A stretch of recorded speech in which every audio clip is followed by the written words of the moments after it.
Live. Live. Hello, Doug. How are you? The Doing return great, of man. Brothers and Blues. I Welcome, missed Brothers last and week Blues. at a crazy festival, and you Yeah. are in Maine.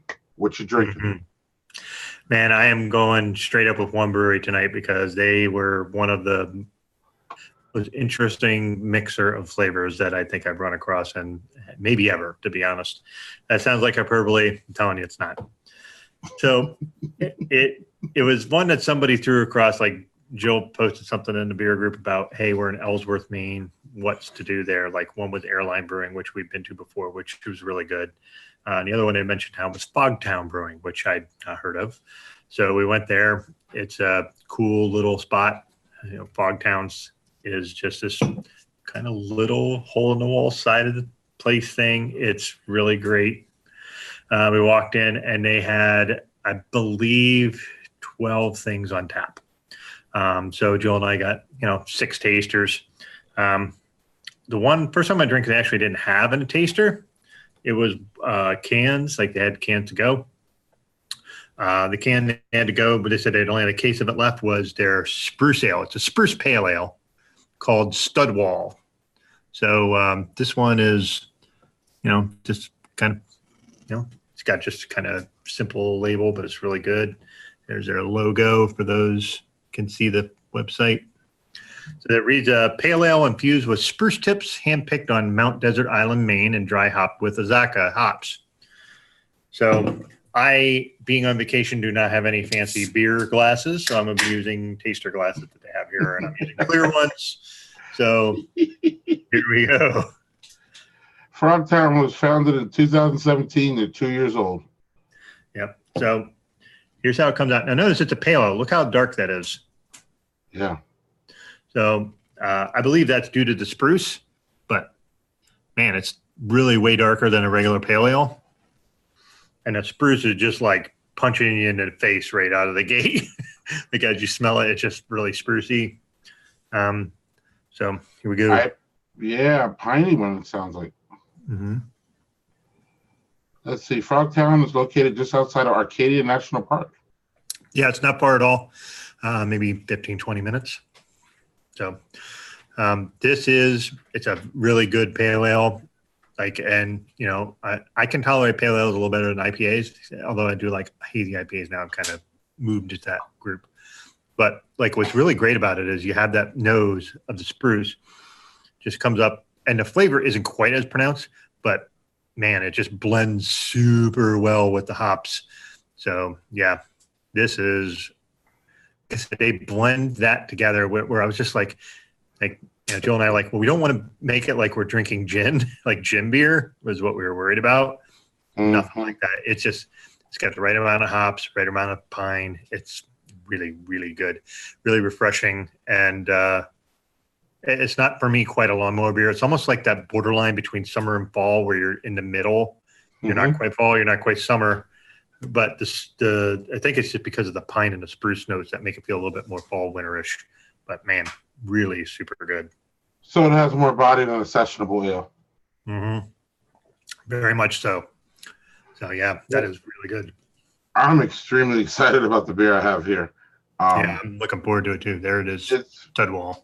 From Great Lakes Brewing. Oh, no. It's a Cleveland Browns Hall of Fame beer. Joe Thomas.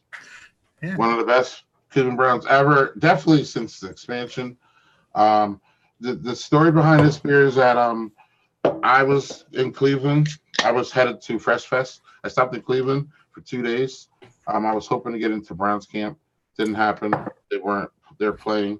So I ended up being lucky enough to attend this event here at Great Lakes that had Joe Thomas's beer, and Joe was there. So I rolled up and met Joe, and actually I should be pulling pictures up, but I don't have any pictures. But I met Joe Thomas, first ballot Hall of Famer. Even people who hate the Browns agree that he's the first ballot Hall of Famer. He was one of the. I think he played the longest. He was the Iron Man on the shittiest team in the league. So he's fantastic. But last year he came out with he did a collab late 2018, the Kolch. Beautiful. I wasn't sure. They made one round. I wasn't sure they're going to do another one. So luckily they did another one, and I was there, and I grabbed two 12-pack or 2 6-packs. So cheers. I've had it at the brew pub. It's a standard Kolch. You just slugging that down.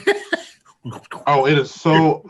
I'm a sucker for Kolch, and it's a pretty nice one. It's not. I'm being picky here. I don't know. I want a little bit more snap at the end, but it's really good. Otherwise, this is a lawnmower beer. Let's see here. Reliably crisp and smooth, absolutely, with consecutive snaps of earthy hop aromas. Yep, and subtle rye. I don't get rye. I don't know, man. My sensitivity for rye. I need to be better at picking out rye in beers because they're coming everywhere.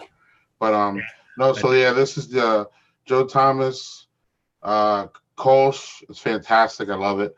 And on top of that, I was able to get the shirt too. Joe Thomas shirt, Joe Thomas beer. Man, there's only a few things that Cleveland Brown fans can celebrate. Recently, in the past 15 years, 20 years, and Joe fucking Thomas is one of them. So cheers. This is great beer. I don't know, anywhere Great Lakes is distributed, I think this is kind of getting out. I think they made this batch as the second biggest. They made a bigger batch this round. So it might get out of Cleveland if you like a nice lawnmower beer. This is your jam. So you consider it falling into the lawnmower beer category then? It's absolutely positively that. Yeah. So Joe Thomas, all right, you're not a small guy.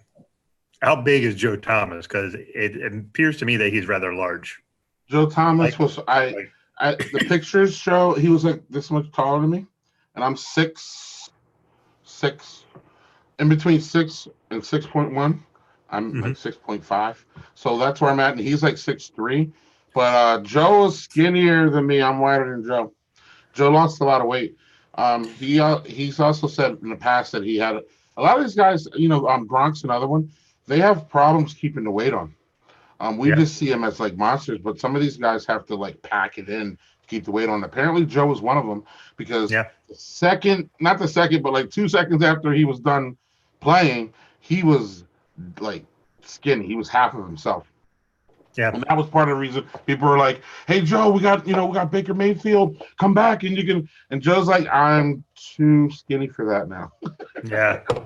Well, it's interesting because you see, and it's usually one of two ways. Usually they like go really skinny because then they don't have to keep packing stuff on, or they go, all right, well, now I don't have to restrict myself from what I'm eating, because some guys can really freaking eat, and they usually like balloon up, a la like Charles Barkley or Shaquille O'Neal, or somebody like Joe Thomas who just goes really skinny because they're like, all right, I don't need to do any of that shit anymore. So, same with Gronk too. I don't know if you've seen him. He is skinny, and there's like rumors of him coming back, and like people are like, "There's no way," because he's just too skinny. He's not the same guy. On top of all the injuries that Gronk had, and Joe finished his career with an injury too. So like, I'm sure all that plays in to like your body. How old are we? And we're like. It takes me 17 years to get over like one road trip. So I'm not even. Yeah. So what you got next from Fogtown? So Fogtown, like I said, they just mix some really interesting. Like that one that I just did is the most run-of-the-mill thing that I ran into there, if that makes any sort of sense. So the next one I have is something they call Scupper. Scupper, they have listed, here it is their label, which they really do a nice job with labels, but I'm a sucker for. This is a Seaweed Saison. So this one is brewed with kelp and dulse from the Gulf of Maine. Now, I don't know what dulse is, but it's going to be interesting. So let's pull that open. Shout out to Rod J. Beer Ventures. He said hi. Hello, Rob. Yeah. Hello, Rob. So let's pour this out and see how it goes. Now, so you've been in Maine for a little bit. We don't need to say where you're exactly at, but you You went to Fogtown once. You went to Fogtown yesterday, right? Mm-hmm. And like I said, it was the second one. We went to Airplane because we'd been there before and we knew that their stuff was pretty good. They do a lot of cask ales there, which, that's not style you see a whole lot. They had a really good Irish white stout that Joe freaking loved and I thought was really excellent. Like if you would have closed your eyes, you thought you were drinking just an Irish stout, but it looked like a blonde ale. It was really, really interesting. So did it have that body though, of a big stout? It tasted just like it. I'm telling you, it was really weird to look at because it was so like it was not dark at all. So it was interesting. So this one here, the Scupper, is like I said, Seaweed Saison, made with kelp and dulse from Gulf of Maine. So let's pour this one out too.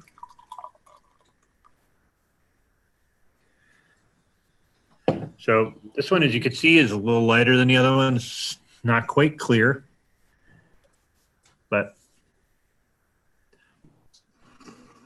what's funny is you don't, so it smells a little bit like the ocean, not like the ocean in like literally like the ocean up here, not like if you were like in Outer Banks. It doesn't smell like that at all. That smells like here's a lot of suntan lotion and sand, but this doesn't smell. It smells like salty, briny smell.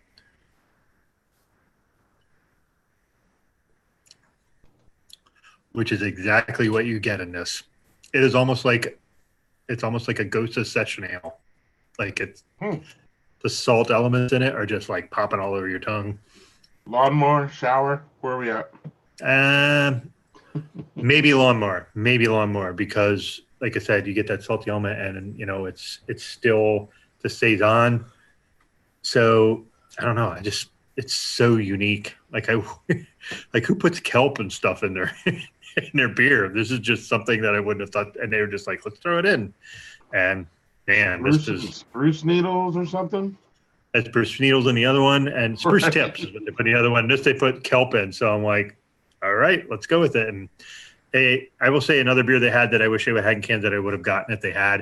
It was something called Thai Hot, which Jill just freaking downed. It was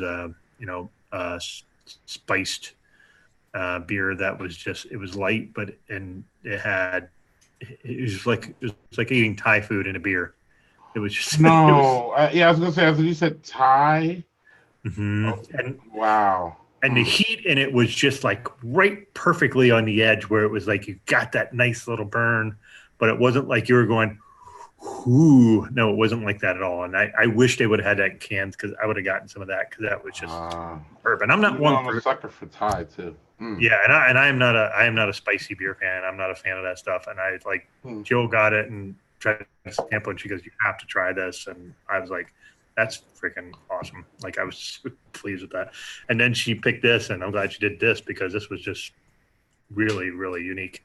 So what's that beer called again? You said it's like a goza, but what is it called? Like, what's the style? What are they trying to say it is? The Seaweed Saison. But because of the kelp and all that, the brine in it, it's got that nice salty, like it's not like a goza. It's just the salt part of it is what reminds me of it. You know what I mean? Right. Yeah, it doesn't taste like a goza outside of the salt elements, where it tastes more like a Saison but with salt. All right. Yeah, that one, interesting. It was. Yeah, I wish you could sample these because these would be kind of things you'd be like, man, what the hell is this? What the hell is going on? Yeah, you can tell. Well, you can't see me now, but you can tell look at my face. So, yeah. I'm here at the. I was at Dancing Gnome. So, long story short, our Fresh Fest is the only festival that features black brewers and black-owned breweries. So while I was there, part of the thing that makes Fresh Fest is that they have these collaborations. Mm-hmm. Actually, let me go back to that real quick, and then I can show you what I'm talking about quick before I jump on this beer. So, where is this at? Collaboration Fresh Fest.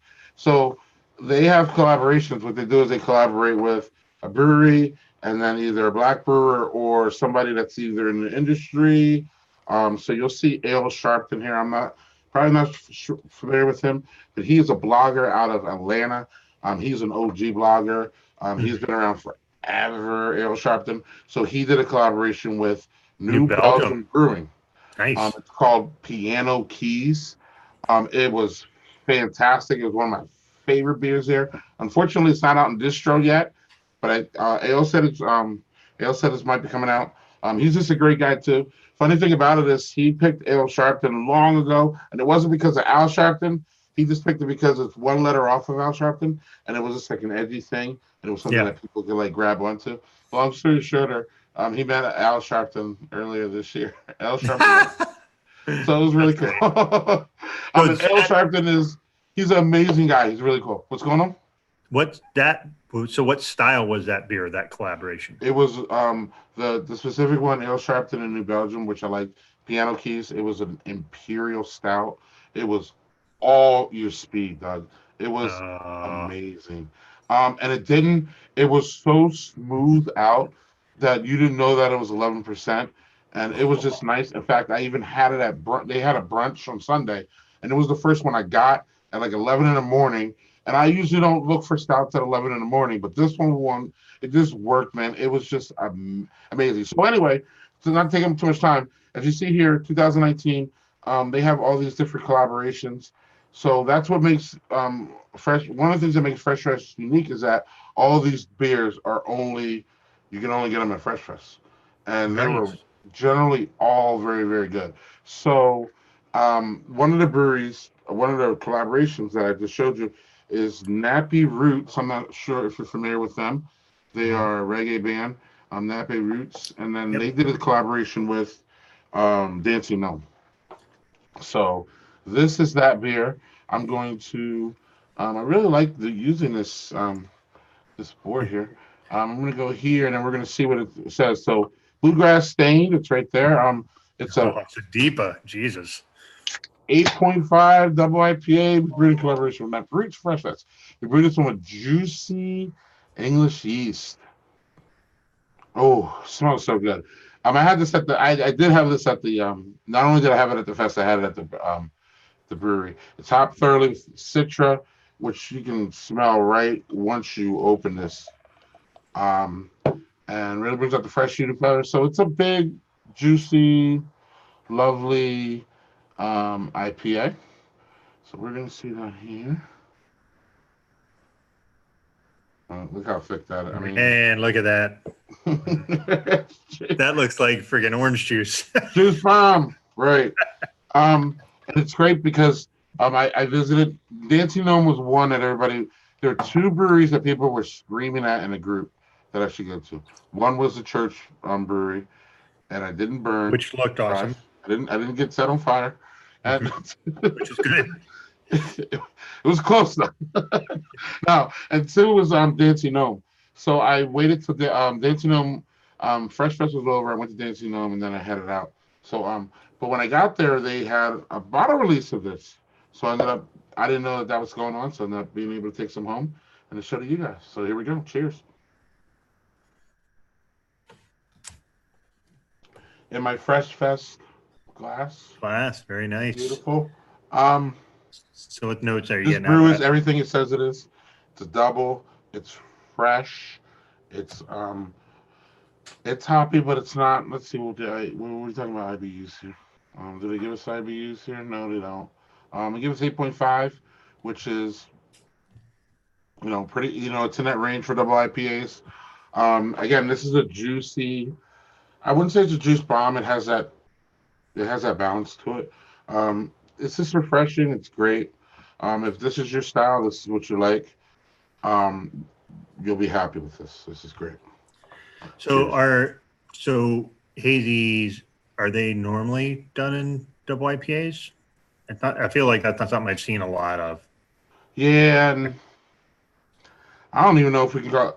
I guess we can put this in the. It doesn't have lactose, so we can't milkshake it. But this is one of those Northeast ones. Yeah. I guess the English yeast strain gives it a little different character here. I don't know. It was fantastic. It wasn't. I had it on Fresh Fest Day, and it didn't really stand out there. It stands out here, but it didn't stand out there because all the beers there were really good. There was one beer that, in my opinion, had a little something wrong to it, but the rest of them were really, really, really, really well done. Usually you go to Beer Fest, And part of the problem, and I don't know if you want to jump in on this, but part of the problem at Beer Fest is there's some bad beers in. And sometimes breweries just bring always is. Or they just bring whatever, and then you get stuck with drinking bad beer. There was no bad beer at Fresh Fest. Even Garrett Oliver said it. Yeah, and I think when you go sometime, and again, as we've talked a million times, it's always subjective. So you might find something and be like, that really fucking sucked. And other people be like, that was really good. And it's just, but, you know, you have to kind of expect that some things you're going to try, you're not going to like, and some things you're going to just be kind of blown away with, you know? Right, but I'm taking that out, Doug. As a person who, like, wants to become a beer judge, working on it, I'm taking the element out of whether I like it or not. Like, when I say bad beer, I mean infection. I mean something in the brewing process. Yeah. I mean, like, butter. I mean, like, spoil, when beer's spoiled by spiking, like the light gets into it. Skunked is the word. Sorry, I was looking for. Like beer skunked. See, again, that's not how the brewer intended it or wanted it to be. So, like, there were beers that I didn't like. Don't get me wrong, but they were well done. And other people were like, "No, that was a good beer." So I'm even excluding those, the ones I quote didn't like. I'm saying like there was one like bad, meaning like something was wrong with it. And then I wasn't the only one who said that because I was like, I only had one bad beer, and everybody's like, "Where from?" And I was like, "Yes." so we all, we all identified like the one cool bad beer, but other things were like, "Oh no, that wasn't my speed." You know what I mean? Yeah, and there is definitely a difference. Like you said, if you something like skunked, like remember that one Dragon Slayer beer that I had, and I was just like, I don't know what the fuck is going wrong with this. It's terrible, but it was been sitting on the shelf too long. Mm-hmm. That's not how the brewer intended. But I think another thing is to think about whether, like, the brewer says it's a style of beer and it isn't in keeping with that style of beer. I think that matters too. Mm-hmm. If you're expecting Northeast IPA and it's just freaking overly hoppy and you don't get any fruit sense out of it, like you're just like, that's not what in keeping with the beer is, Right. And I said it before and I'll say it again. I said it this morning. The worst beer I had last year was that stupid, nasty rye beer. It was nasty and I didn't like it, but it was well done. Like, and some people like it and it's cool. It was well done. Like, if they were trying to do stupid rye bread, they got the nail. Yeah. Well, if you were like, I don't know if you ever had that banana bread beer that's from England. Yes. And that is like, it's like drinking banana bread. And I friggin' love banana bread, but I was like, I feel like I'm drinking a loaf of bread. This sucks. And it's like, it wasn't that it didn't taste right. It tasted exactly what they intended. But I was like, yeah, but I just don't want to drink that. I don't want to drink my bread. Right. So real quick here, while you're, we're gonna set you up for your last one here, right? You had your second one, yeah, with that one from Fresh Fest. That was the Nappy Roots one. That looked really good. Yeah, Rod J Beer Ventures. He says he was supposed to be at Fresh Fest. He had an accident, broke his wrist. Yeah, man. Nice. We did have a blast, Rod. Actually, you were one of the people I was looking forward to meeting, because I followed your page and I started looking at some of your videos, and I wanted to kind of hit you up about vlogging and all that, because obviously you've been doing it. I don't know. Everybody check out. He's commenting on our chat here in YouTube. Everybody should check out Rod. Rod does a Thursday night live show like we do our Friday night. I'm done. Anyway, I wasn't aware of him, so I need to check him out. Apparently, so. Yeah, he does. I don't know. He has a crew. He has a couple guys that come on and they talk about beer and they crack beers open and all that on Thursday. But I saw that he was going to Fresh Fest and I friended him and I wanted to see him. And then after I saw him commenting here, I was like, oh, we didn't connect. So yeah. So then I didn't know if he was there and we just miss each other, which could easily happen, or he just didn't go. So now I get the verification that Rod was not there. So yeah, we can connect, Rod. Yeah, Afro Beer Chick. I met Afro Beer Chick. She's amazing, fun, energetic. We need to have her on, man. We gotta get. I hope, man. Okay, cool. Cool. There's one. There's one. There's one I'll work on. Afro Beer Chick. She's cool as hell. Yeah. But anyway, so yeah. What's up, Rod? That's cool. Yeah, we should connect. Maybe we can have Rod on too. Rod, you're welcome to come That'd be on great and too. talk about see what Cross you're drinking. venture. Obviously, you're here on a Friday, so you're probably drinking something. Um, Yeah. who's not drinking on a Friday? They're just not doing it on YouTube like us. That's true. They're probably well into their 10th beer by this point. So, all right, let me give you my last one, because I say this one because this was such a unique beer that I just was like completely blown away by. So I had this at the tap room. This is their one called Roots Controller. It is, they say, a special ale. So let me just read what it is.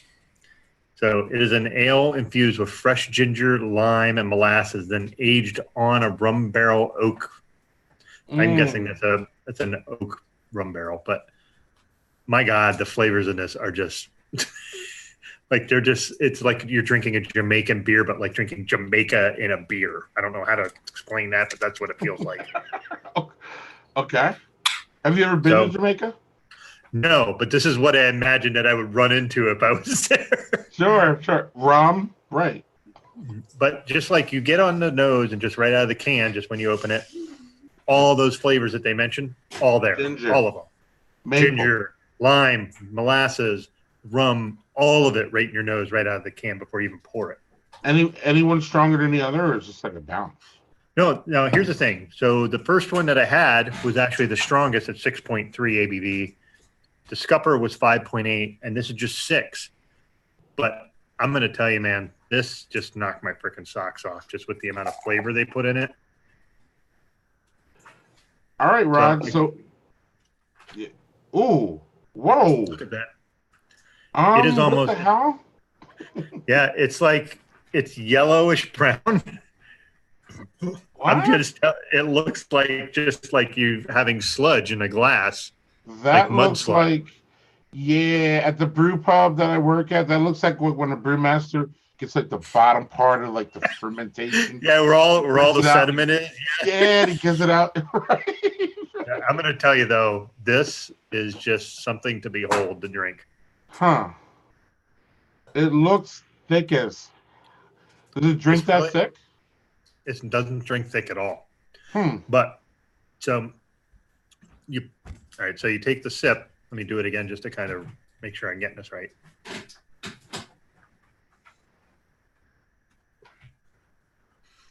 It is just a freaking medley of flavors going on right out the gate. Everything's there. Wow. It's not layered. It's just, here's all your flavors, boom, and it just stays the whole time. It doesn't go away. Nothing takes precedence. Like maybe the ginger and lime do, because ginger is such a strong flavor. Ginger might override it a little at the end, but it is freaking superb. And it is so, like, it looks so thick and dark. It's light as hell to drink. Like, it's just. What is ABV? ABV 6. Mm-hmm. But, I mean, it drinks super light. It drinks, like I said, if you had, like, a light beer. Now, I'm not saying a light beer like the Miller Lite, but, like, you know, not a Hefe, but like a Pilsner, but like it's not as crisp as that, but it just drinks like really smooth like that, if that makes sense. And you have all these other flavors just knocking your tongue around your mouth. I don't know how to explain it. It's one of the craziest, awesomest beers I've ever had because it just got so much going on. So what style are they calling it? What are they calling it? Saison or ale? No, they call it special ale. Oh, Jesus. So they just went like kind of generic on it. But yeah. Oh my God, dude. It is keep just it broad, right? Yeah. So well, I'd rather you say special ale than try to be like, oh, it's a Belgian double or something, and then it's not. No, it is not anything like that. It is it is something I'd never run into. I don't know how they made that all work so well. It's just awesome. Well, shout out to Fogtown, man. It sounds like they're a really good beer experience over there. Yeah. I will say there was one beer I had there that I wasn't a fan of, but it was something called Fermi, which was all right, I'm going to try to read this because if I say it wrong, it's going to sound like a dummy thing. They had one called Fermi, which was basically like a sour porter. They did some like extra fermentation to it that is like common for sours, and it tasted to me like if they took a sour and a porter and just went, whoosh, and that was the only thing I had there that I was like not a fan of. Now there would probably be people who go, now the roasty notes of the porter were not as present because that sour just overpowered it. But like it was just not my thing. But I'm going to tell you, every freaking thing else there I had was really superb. You're not going to bat 1,000 on your beers, but no. I was just overwhelmed by just how the diversity of the stuff they put together and how they just were able to build flavors together. And each beer was just really fabulous. It's creativity again. And like, just like your favorite, you're a writer. So I know you read many books. Just like your favorite author. You're not going to like all their books. You're just not. No. Right. But your favorite author, you're going to like 80% or 85%. And even that 1%, you'll be like, look, I don't really like that book, but I kind of understand what he was trying to do. You know what I mean? I kind of understand what she was trying to do or what she was trying to get at in this book. The Star Wars movies, don't even get you started on the Game of Thrones. Again, you love that shit. You loved what? 95% of it. Yeah, you know what I'm saying? Right. Yeah. So I don't know, man. It's stuff like we look for perfection, but we never see perfection. To me in a brewery is like 90%. Like, and again, you're not gonna always get the. So I had 6 beers, and 5 of them were home runs, and one was a fucking ground out. So if you're going to use a baseball analogy, that's just all the other ones were just so good. So while we're talking, Rod J. Adventure says he's definitely down on coming in. Great. So Rod, we'll talk. I don't know how I gotta figure out how to get a hold of you. We only know each other through YouTube. So I'll get a hold of you, Rod, and we will schedule you. He has like he's a veteran, man, so he can teach us a couple things. That'd be great. Right. So I'm gonna go. Just take a quick look at that again. Just that's without the head. Look at how freaking it's evolved. Yeah, but like that just doesn't look like something that would be an appealing beer to me. If you just looked at it, you'd be like, it looks thick.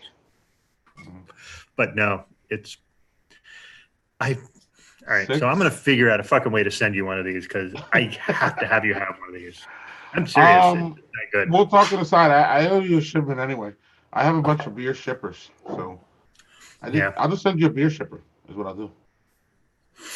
Yeah. Also, thank you for the beer comic book because I didn't bring it with me, but I'm gonna read it when I get back. Because before we left for vacation, I had worked like 12 days straight because we were in the middle of an upgrade at work, and it was just like I just didn't have time. My brain was mush by the time we left for vacation. So you're the way you read, you'll be done in like half an hour. You'll be ready to pass on. It's good. It's true. Good read. But pass that's around your family. Yeah, that looks cool though. So, and I was like, "Who sent me this?" And I was like, "It's fucking Greg." It's like, I was hoping they would not show you who sent it, but whatever. It did anyway. when I opened it. So, like, give us your third one there, man. Yeah. So, nice Three Sheep's glass. I went to their anniversary. This is one I picked up at the Dancing Gnome. Somebody, my friend Chris Murphy in the group. Hey Rod, if you're still on, check us out. Try to find Daddy Porter's Beer Group on Facebook if you're on Facebook, and then get on there, and then I'll find you that way, and then we can talk about how you're gonna get on. But somebody, a student at his beer group, said that I was at Dancing Gnome, and I didn't see any gnomes, and he's right. That's sad. How do you have Dancing Gnome and you don't have any damn gnomes? So anywho. That's my only gripe about Dancing Gnome is that they didn't have any gnomes, and I didn't even know that until I left. Like you're Dancing Gnome, hey. you gotta have some fucking gnomes. What the hell? So they don't have gnomes, but they have fucking excellent beer, man. I am having a Lost Self, a vegan milkshake IPA. I saw you on your doing this earlier, and I was like, a vegan milkshake IPA. For this one, we got together at guys at Resident Culture. I have no idea. The results are 12%. ultra thick, creamy, super fruit forward, utilizing nothing outside core ingredients, malts, grains, hops, yeast, blah, blah, blah. Pointedly, this beer is sweet, huge fruit notes, and hopping process. Citra, Topaz, Galaxy, and Columbus. That's a lot of hops. Yikes. And 12%. That's fucking crazy. Wow. Okay. Ooh. The nose is. Woo. Right? Like It the is gas like base. hop crazy forward. And this one should be thick as. So Look what's at that the? shit. And I'm spelling here all over my. What's the? Man, that looks thick. Oh wow. Okay. See, that's something I would try because it's a milkshake IPA. So it's vegan. So I don't know. I'm not even into it. Don't go there. No, but it's vegan and it has lactose. But vegans, or does it have? It doesn't have anyway. So cheers. Hop forward on the nose. Man, it's probably all these damn hops. Citra. One of these hops is funky. It must be Topaz. I'm not even familiar with Topaz. Yeah. I mean, I've heard of it, but I'm not all that familiar with it in beers.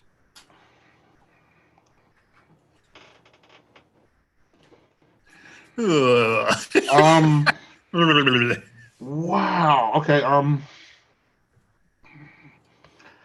Damn. Okay. Boozy.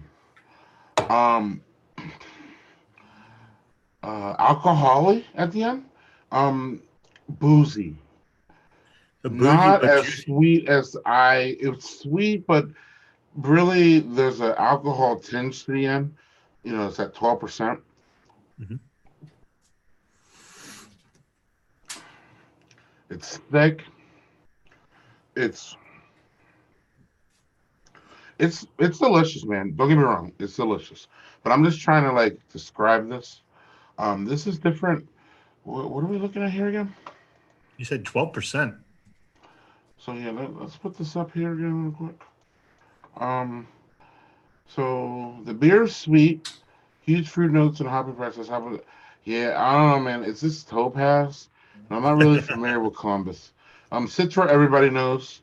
You know, So everybody should be able to pick out Galaxy is pretty Citra. popular too. So And Galaxy, is that what you said? yeah, Galaxy is a pretty popular one too. Right. So I'm getting some definitely like funky hops. It has to be this Topaz. Um, I don't know, man. This is a big boozy IPA. It has notes of like sweetness too, but it also has notes of like the pininess a little bit. Again, maybe this Topaz. Um, this is a sipper. This isn't a slammer. This is not a lawnmower beer. This is one me and you share by the fire when we go out by your cabin there. Like, and like we don't want. This is one. Okay, so here you go. This is one if you're not like you, and what I mean by like you, who goes for like the stouts for the big ABVs. If you want to go something fruity with a big ABV, this is your thing. I would be intrigued to try that because so it has like 4 different kinds of hops in it. Is there any hop forwardness to it at all? Other than the nose. You said the nose was forward. It's great, but sweetness and hops. So you know, you get the this is a juice bomb type thing, and then it ends like, oh no, this shit has alcohol. This isn't just like this will warm your ass up out at the fire. Again, this is a great alternative to, you know, again, Big Stout Doug, I should call you. Like, if you go to Big Stout Doug's house and you know it's gonna be fall, you know this motherfucker's gonna be pulling out like all these big stouts.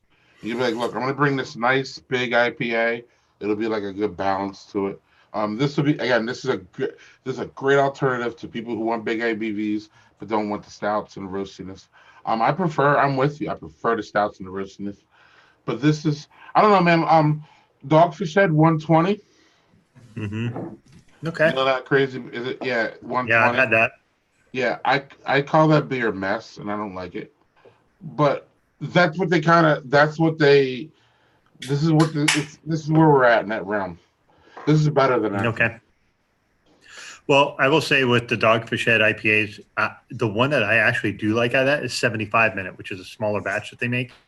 I really dig that one. The 60-minute, 90, But for something that's 75-minute just hits the right notes for me. I don't know if you've ever had that one.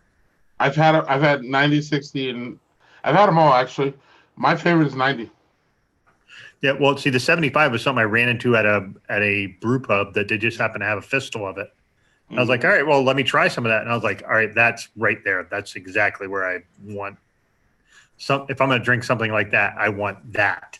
You know what I mean? So, like, it's interesting because everybody that likes the Dogfish Head IPAs always has their favorite, and it's like it's never the same. Like, there's some people who swear by the 60 or the 90, and then there's the 120 heads. You know, it's whatever. So, you know, everybody's got their jam, I guess. But like, I'd be so intrigued to try that one just because the high ABV, just like, it's not something you see out of something like that. Like, usually it's maybe 9 you might see, but 12 is like a unicorn. So next year's Fresh Fest. There you go. Yeah. Well, I'm hoping to make it there. So yeah.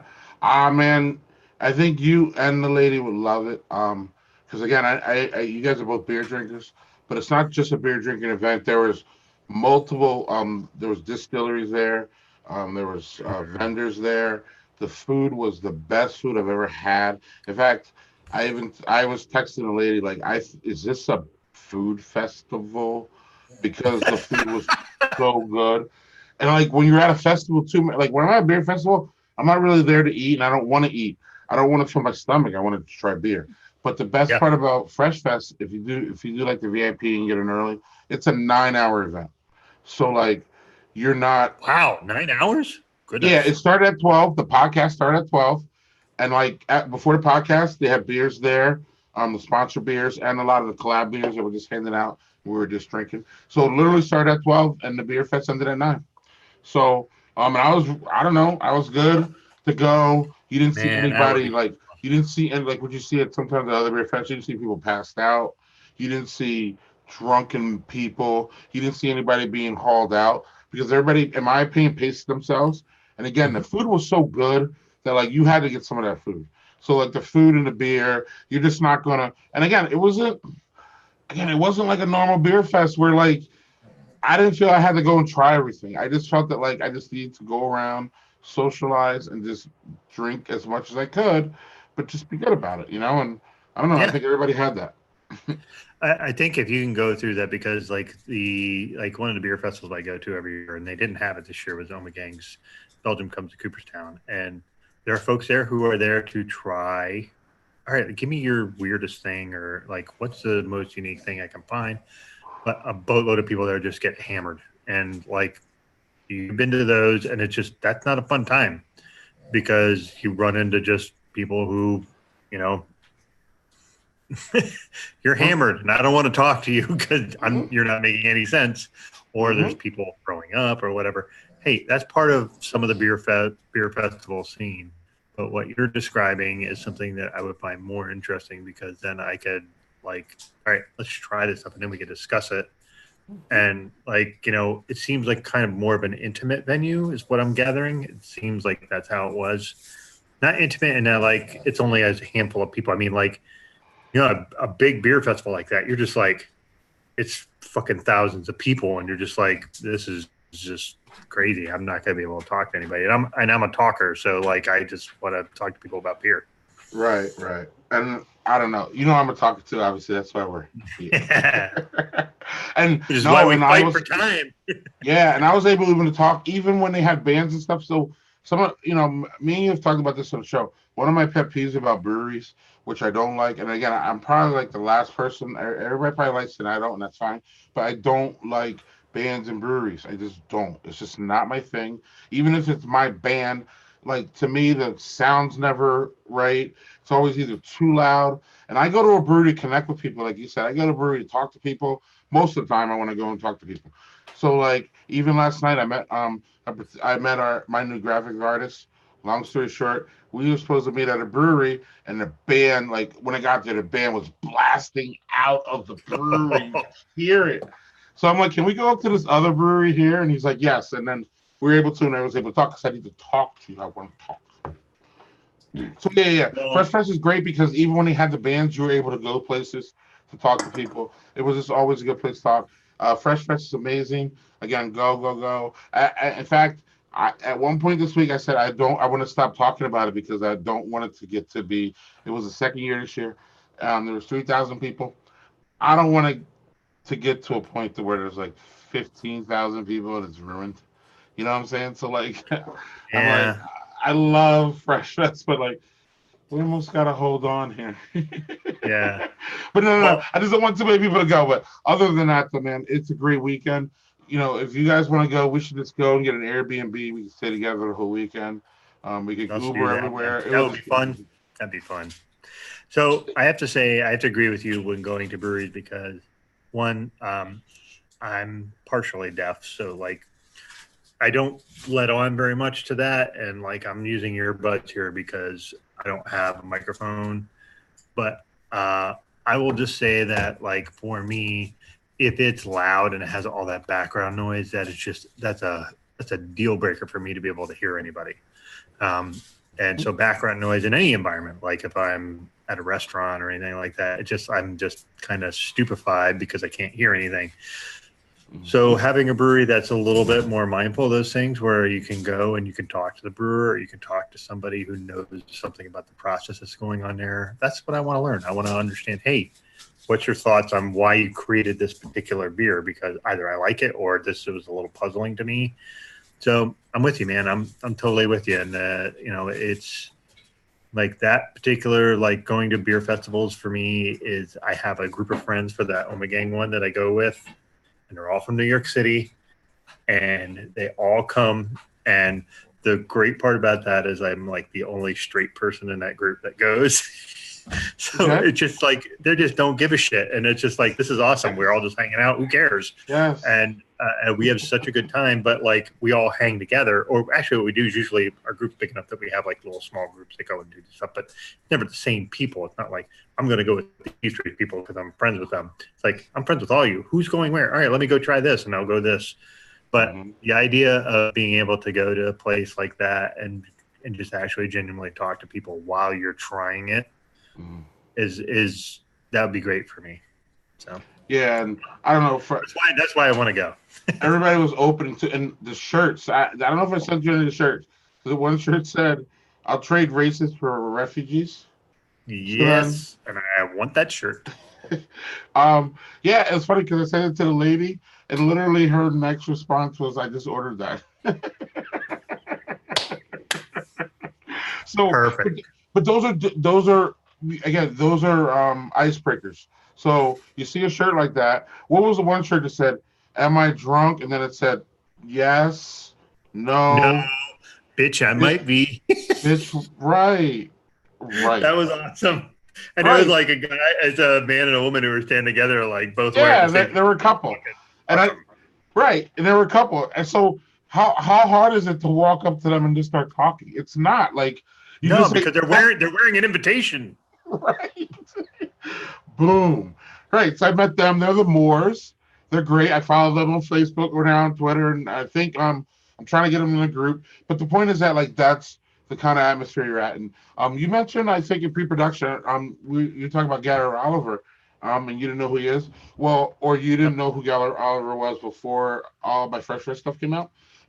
Gary Oliver is our Neil deGrasse Tyson, basically. And when I say R, I mean the beer community. He is just the most knowledgeable person about beer culture that is alive, in my opinion. There's no one else. Like Neil deGrasse Tyson is the number one astrophysicist pretty much alive. Bill Nye might give him a run, but you know what I'm saying. That Bill Nye is not an astrophysicist, though. I got you. I got go. But I mean, in that field, like, yeah. So Garrett Oliver he's just amazing. He describes himself as just a brewmaster. At the end of the day, I believe him to be that. He's not one of these people too. Like, he's a rock star in the brewing industry, but he was there for 8 hours. I told you that the fest was 9 hours. He was there for 8 hours. He was there to the end. He was engaging with people. He's not one of those people that thinks of himself as above anybody else because he has more knowledge. He just wants to spread the love.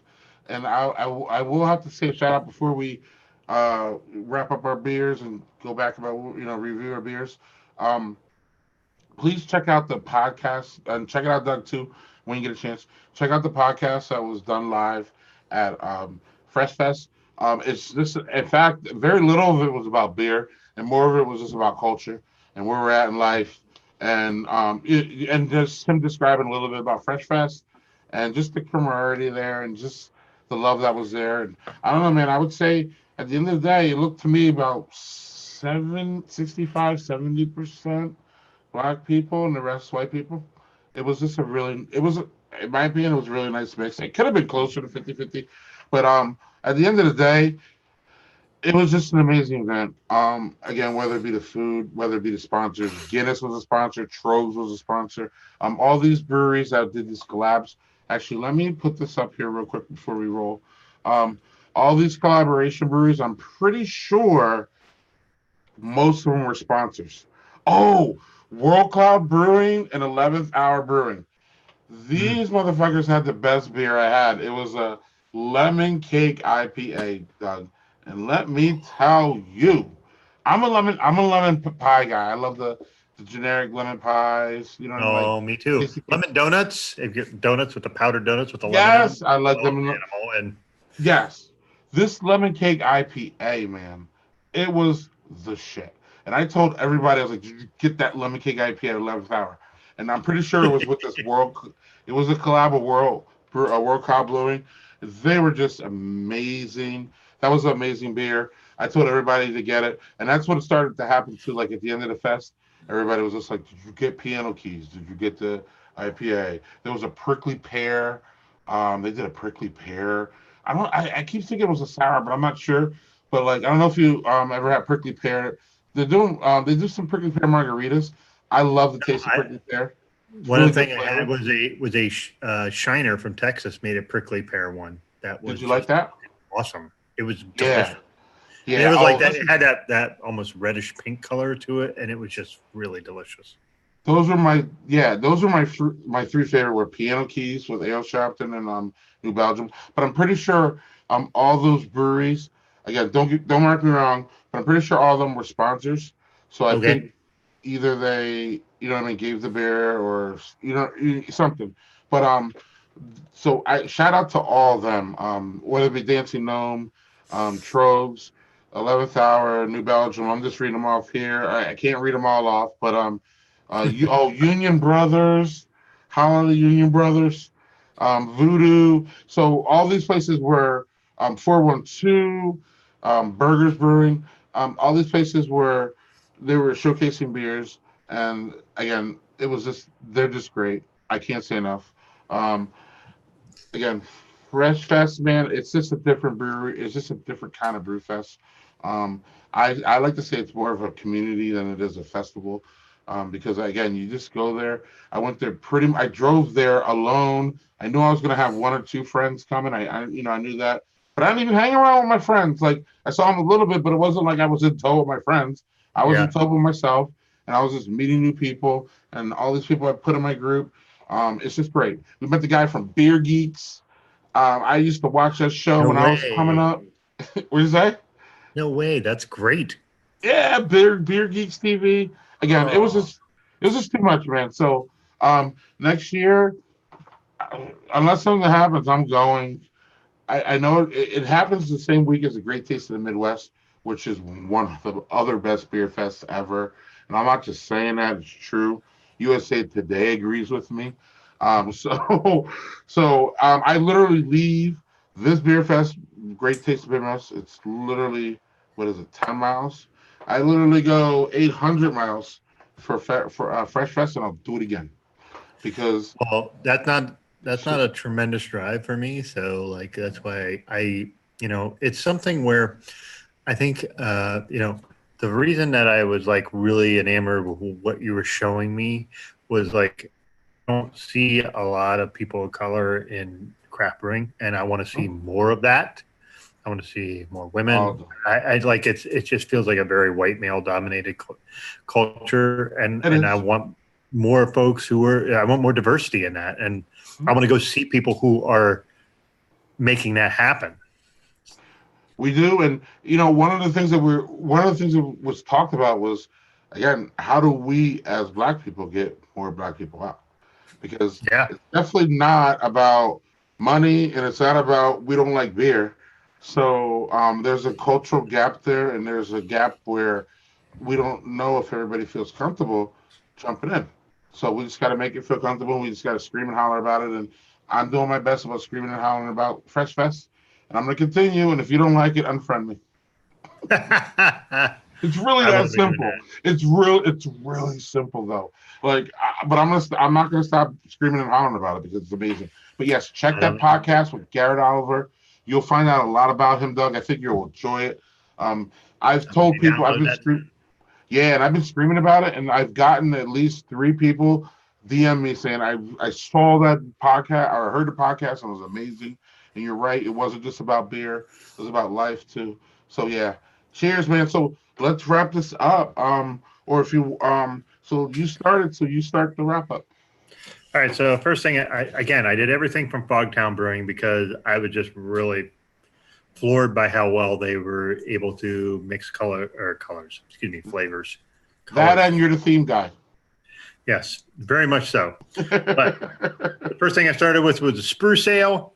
That was like, it was a pale ale with spruce, what did they say? Spruce tips, handpicked from the Mount Desert Island in Maine. So it's a local spruce tips that they threw into the beer. It is, again, pale ales are generally not my thing per se, but like the hops and the spruce were really superbly mixed together. Really like that one. The second one I did was, pardon me for the burps, but a seaweed saison, which sounds like really weird, and it was, but it was great. It is it's brewed with kelp and dulse from the Gulf of Maine. So this is just like a saison, and it tastes like a saison, but it tastes like a salty saison.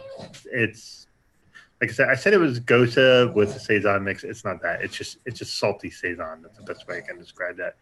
Really, really, really delicious. That's something that you could drink on a summer day. The spruce one, I don't know. It's kind of one of those things where like the spruce one feels more like something you would mix between winter and fall, or maybe even summer into fall. It's because of the spruce, it gives it that note to it. And this one here just freaking blew my socks off. And it's, for me, it's a winner, but like all of them are winners because they were just so good and unique. This is a roots controller. They call it a special ale. The special ale was infused with fresh ginger, lime, molasses, and aged in an oak rum barrel. So like just all those flavors just kind of, like I said, it's like if you went to the Caribbean and they threw everything in the Caribbean in the beer outside of the weed. That's what that tastes like to me. I drank all of this while we were talking. The other ones I'm still working on. That's how good this was. It's just so crazy good and so unique. I'm really glad Jill and I went there, and that was just really superb. All right, man, give us yours. Yeah, and I don't know if you've noticed, it's shuffling through their little slideshow on their website I have here, and I don't know, it looks like a neat little place there. It's not a big place at all. It's a really tiny little place. That's the front where you're at, right behind the garage door. When we went there, it was open. There's a DJ back there, but like literally Night Nurse that they have listed there. That's their stout that they have, like an imperial stout. And no, it's a stout with chocolate. My apologies on that. But that brewery, that last shot you just saw there was like, that's their whole place. Go in and their maximum occupancy is like 49 people. Like it's a tiny little place, but just their beers are just so freaking perb. And Yeah. Cool. I can't recommend them enough. So my first, it's hard for me not to have this as my best, which is Joe. Not only because it's Joe and it's Browns and all that, but even more so because it's one of my favorite emerging styles recently in my life, which is Kolch. I would say Kolch is one that's really, really surging. It's going to give Porter a run at some point. I don't know if it'll ever be. I don't know if anything will ever beat out Porter. But like, what happens is like different styles make runs, whether it be like sours or stouts. Northeast IPAs. What is that? Northeast IPAs. Hey, double IPAs. I mean, but yeah. So this is Joe. I met Joe when I picked up this beer.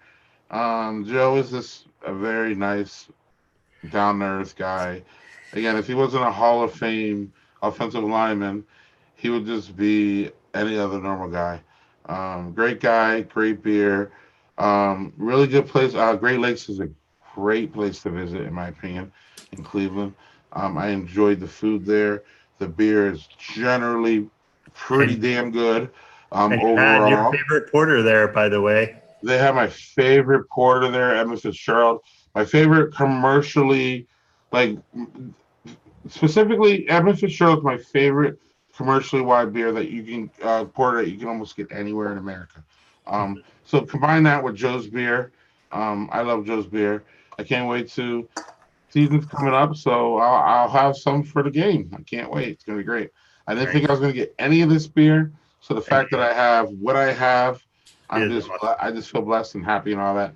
And I'm not even a religious person. Anywho, the other two were Dancing Gnome beers. One of them was the collab from with Nappy Roots, and I enjoyed that one more than I enjoyed the Nappy Roots one, and then the vegan milkshake one. The vegan milkshake one, man, I'm closer to finishing that one than the other one, but that was just a big, thick. I mean, you can still see it, but it's a good alternative. But it's is it doing too much, or is it a little bit too much? One of those beers that you just think that like it's just there's something about it. This is a sharing beer. Like you open up one of these big cans, and me and you split this. This isn't one, in my opinion, that you just pound.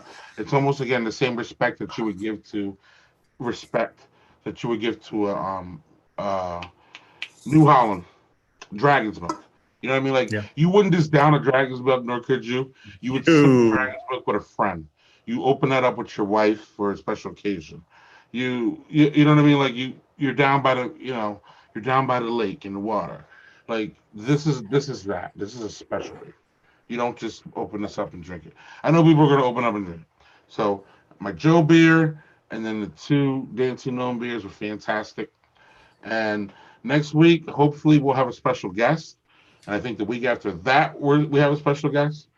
And if Doug has his way, the week after that, we'll have a special guest. I'm all about bringing more people into it because I want to have everybody freaking have a voice. Like you and I, like we freaking love beer and we love trying different styles. And here's the thing. It's like we've done different things where we've tried, like I did one episode where it was just Scotch. I fucking love Scotch, but like it's one of those things where like Scotch is a sipper. It's always a sipper. It's not something you chug down unless you're getting very cheap Scotch, which by then all means chug.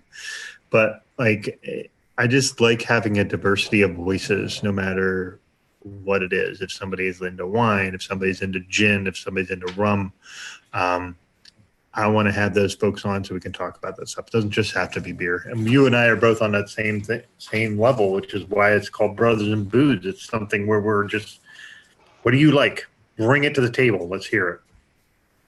All right. We'll do that. And until next time, cheers. Cheers, folks.